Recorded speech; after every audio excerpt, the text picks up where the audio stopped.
Obviously, we had a great game yesterday that I enjoyed a lot with the Bucks and Clippers. Yeah. I think maybe the best game of the year so far in the NBA, in my opinion, anyways. I mean, that game was terrific. But speaking of that game, let's get right into it, man. Obviously, the Bucks had a huge win, 105-100 against the Clippers yesterday. I'm sure you were watching it. I watched every single dribble of it.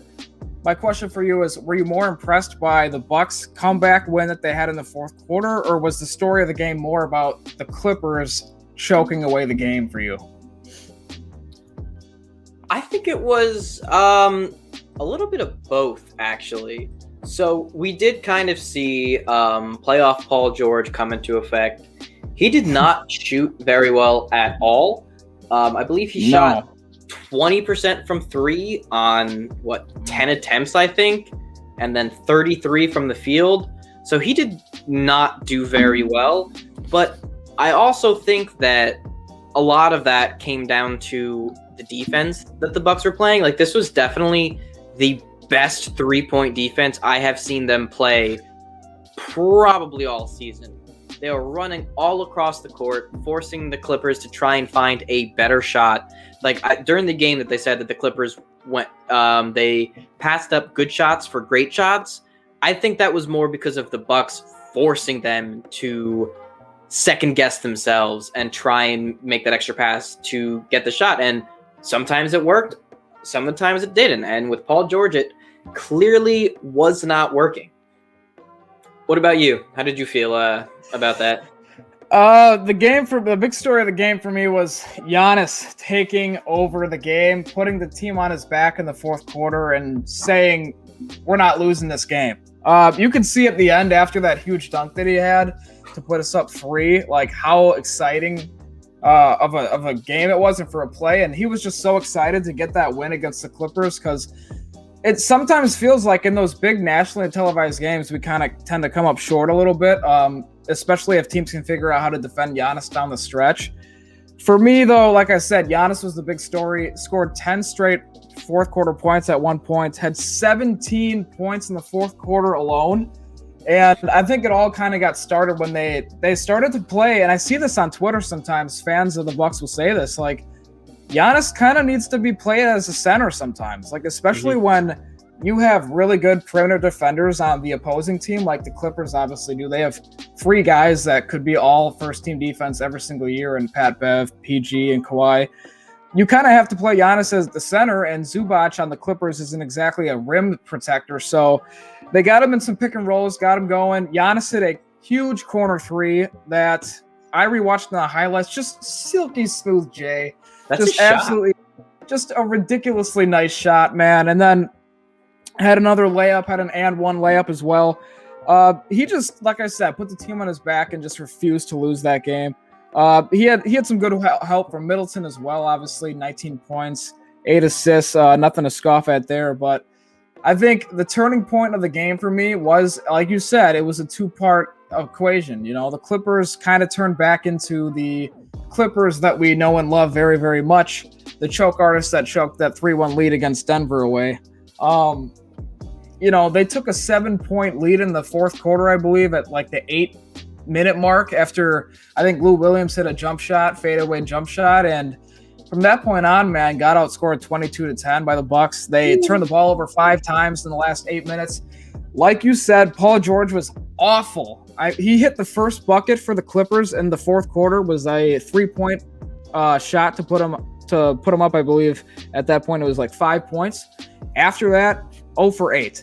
1 for 9 from the floor in the fourth quarter. 2 for 10 from 3-point range across the entirety of the game, like you said, 20%. Kawhi Leonard doesn't get any, he doesn't get to escape the blame here either. He only had 2 buckets in the fourth quarter for a guy that I consider to be pretty reliable at any point in the game. Whether it's the fourth quarter, the first quarter, that mid-range jumper is nearly unstoppable. For some inexplicable reason, only took 5 shots in the fourth quarter and didn't take a single shot until the 5-minute mark of the fourth quarter. So I think it's typical Clippers. It wasn't surprising when I looked back at the game and watched the highlights again that they kind of choked that game away. And like you said, it really was kind of 50-50. I don't think it's really swaying more one way than the other. But, Giannis was huge, and he just really put his mark on this game. And he's had a huge last week or so of performances, man, that are just absolutely insane, which, to me, just kind of put him, I had him 5th in my MVP rankings when we did them last episode. I've got him in my top 3 now. Do you have him in your top 3 NBA MVP rankings? I think you had him 4th, right ahead of Dame, right? Last time. So is he top 3 for you at this point? I feel like he definitely has to be, with the tear that he's been on in February. And what is surprising to me is that none of these so-called NBA experts even have him in the conversation. In February, he is playing his best basketball, I think, of his career. Yep. He has been phenomenal, shooting career highs from the free throw line. I also think from field goal, 3-point, he can still work on that, but he's scoring over 30 points, over 10 rebounds, career high in assists. He has to be in that conversation, especially with how well the Bucks are doing right now. Like, the only players that I can see over Giannis right now is Steph, because he is the Warriors. And then Joel Embiid, just because he is the best player on the best team in the East. Those are... I can't see how you could have anyone else ahead of him. Maybe I could see LeBron if the Lakers can get out of the funk that they're in right now after losing AD. But to not put him in the conversation is just incredibly disrespectful. And if he does not get any votes for MVP at the end of the season, it has to be because of voter just fatigue. Voter fatigue. There is no reason why he shouldn't be getting at least a few votes. He doesn't have to win. Like we both agreed that Steph Curry was our number 1 and should win by the end of the season if he keeps playing like he is. But if he doesn't get any votes, there's something wrong with that. Yeah, no, I totally agree. I think I sent this to you, actually, the NBA.com, was it? MVP ladder for who they had, and Giannis was 8th. I think that was from NBA.com. Yeah, that was from I think that was from following up the Timberwolves game. And like over the course of those 3 games, he was like averaging 35, like 14 and 6, shooting incredibly efficient from all aspects of the floor. And they dropped him. He was 3rd, like 2 days before that list. And then he dropped to 8 after having those numbers. That's incredible to me. That's voter fatigue, man. That's voter fatigue, and maybe even small market or big market bias, rather. That's craziness, man. And like you said, dude, I can't respect any list that does not have him at least top 6. If you want to say I didn't have Jokic in my top 5. If you want to, up until recently, I would say, because you said it was after the Timberwolves game, which was last Tuesday. So if you want to say Jokic up to that point was playing better than Giannis, okay, fine. But now I've got him number 2, right behind Steph Curry. I've got him number 2. I just have never seen him play this well in my entire life. You said it. The best he's played in his entire career by far. I mean, when you look at, it's not just scoring. He's scored high numbers before. You look at how he's shooting, his shooting percentage, his free throw percentage is eons above what it is normally and what it's been for the entirety of the season. And that kind of just leads me to another question I have to ask you then. With Giannis playing so well, we both have him in the top 3 of the NBA MVP rankings at this point. He had a huge closeout fourth quarter like we talked about yesterday. Has he proved in your eyes and in many other eyes, do you think, that he can in fact close in the fourth quarter, that he is clutch? Because I believe it's a myth, this myth that Giannis can't close. Yeah, I believe that it is a myth. If you look at the statistics this year, I believe he leads the NBA in points in the fourth quarter. Yep. And it's in fewer minutes on fewer shots than like the other top 10 players, which is ridiculous. Like the points that he's putting up in like the amount of time and the amount of shots he's taking compared to everyone else, it's incredibly efficient. Before I say that he is 100% clutch, I need to see him do it in the playoffs consistently. There have been times where he has been outstanding in the playoffs, but then again, there have been times where he has kind of fallen off, as we saw in the Eastern Conference Finals against the Raptors. He was kind of, he was doing his thing, but, not to what we expect him to do with the level that we put him at. Like, MVP, we expect you to put up those incredible clutch points that you're doing right now in the playoffs. I think that he will do it this playoffs. I think he needed to get used to that stage. Like if you looked at the Bucks teams before they made that Eastern Conference Finals run, they didn't have much experience in winning series. If I'm remembering correctly, I think the season that they made the Eastern Conference Finals was the first series that Giannis had ever won. Yeah. And you're expecting him to be able to perform at such a high level at a place he's never been before. I don't think you can really do that. I think it takes time for him to adjust. Same thing with Chris Middleton. Yeah. Like we all know that he has struggled in the playoffs, but he has made some great shots in the playoffs. I think this is the year that it all comes together. And one of my bold predictions, I had written an article on this, was that Giannis and Middleton lead a comeback from being down. So like 3-1, 3-2, and they lead a comeback, and they win that series. I think they have all the intangibles, all the potential to do that. I think it's going to come together for them this upcoming postseason. I don't know if the Bucks will be able to make it out of the East. There is a lot of talent up front in that top 3, top 4. The Celtics, the 76ers, the Nets, and then, of course, the Bucks. Like, those top 4 teams, those are my top 4 teams, I think, coming out of the East. I could see any one of them catching fire and making it to the finals. Even the Heat, they're kind of picking it up again. The Raptors have, their ups and downs, but I think that there are a lot of challenges in the East. I would be surprised if the Bucks didn't make it to the conference finals this year, but I don't know if they have the necessary firepower to beat the Nets. I think defensively they could stop the Nets, but you can only stop James Harden, Kevin Durant, and Kyrie Irving so much. Yeah. No, I totally agree, Napo, for the most part. You touched on something that's pretty important about the playoffs. Obviously, you're only as clutch as how clutch you are in the postseason. Regular season stats are one thing. We see this with Paul George. We just talked about him. He's having a fantastic regular season. We'll see what he does in the playoffs. We want to see playoff P come to fruition. But going back to Giannis, obviously, I do believe that this notion that he is not clutch and can't close fourth quarters is, for the most part, a myth.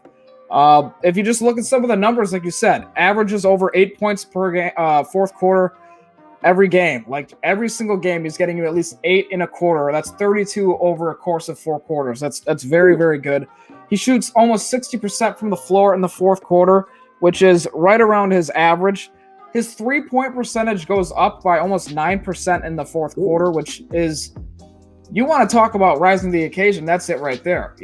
When you're raising up your numbers, that's what you like to see. So, he had a huge fourth quarter, like I said, a few times in the game on Sunday afternoon. Touching on your point as far as seeing it in the playoffs now, I used to be of the same mindset of, if I don't see him do it in the playoffs and he can't do it consistently, it must mean he's not clutch. But I think the distinction I want to make between clutch and that is like in the playoffs, everybody knows that you play the same team 4 to 7 times, right? So they're going to make adjustments as every single game goes forward. I'm not so sure that it's Giannis not being clutch as much as it is his game isn't developed to the point where it bodes well for a playoff series yet. Because it's not that hard to game plan. We've seen Toronto do it. We saw Miami do it very well. To game plan for a guy that's going to drive full steam ahead, head down into the paint, probably put you in a spin cycle, and either pass it out or try to just dunk on your head. It's easy to game plan for that. You build make a wall, obviously across the interior of the paint. So I think if Giannis can continue to evolve that jump shot, I think we're going to kind of see him in a different light. I think that's huge for his development. Like you said, I think there's no way the Bucks are not one of the top 4 teams in the East. Obviously, we are so loaded talent-wise, and especially at the top 3 with Holiday, Middleton, and Giannis. Obviously, I think Brooklyn is probably my favorite to get out of the East. I would then put Philly there, and then I do like Miami a lot. I still like Boston. I think a lot of people have soured on Boston. I still like what they have. They have a lot of talent if they can figure that out. One thing, just to touch on, Giannis in the 4 quarters as well and everything is something that I see a lot, and what is talked about a lot is LeBron James is not clutch because he doesn't take the last second shots, right? That's what we see all the time. You know who it is, the guy over there at FS1. He's made a career off of saying that. LeBron isn't clutch.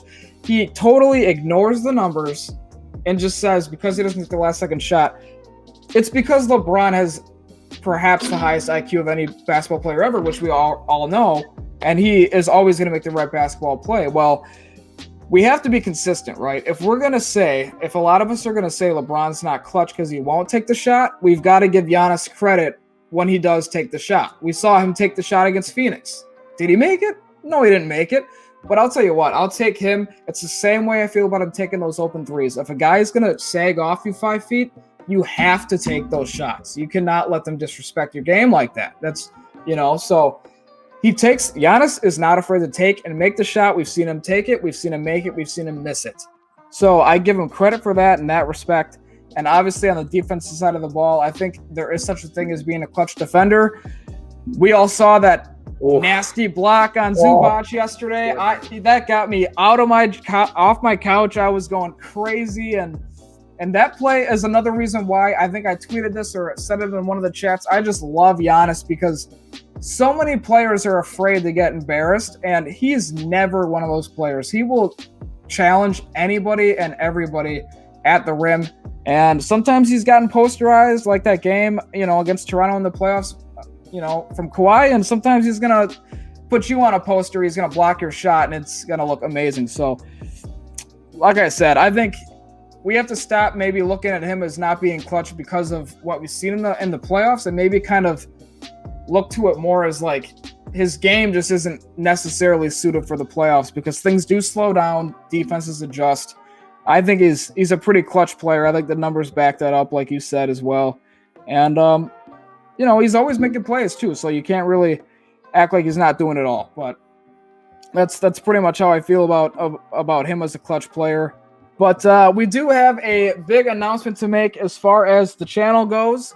Obviously, as you know, we here at Make the Cut do partner with the good folks over at Wisconsin Sports Heroics. Make sure you go to their website at wissportsheroics.com. This has just been a great partnership so far with them. Obviously, Napo, I think you'd agree. They've done a lot for us already. Oh, definitely. And they have recently partnered with a company that's Wisconsin-based, which is why I'm so excited about it, in G5 Designs.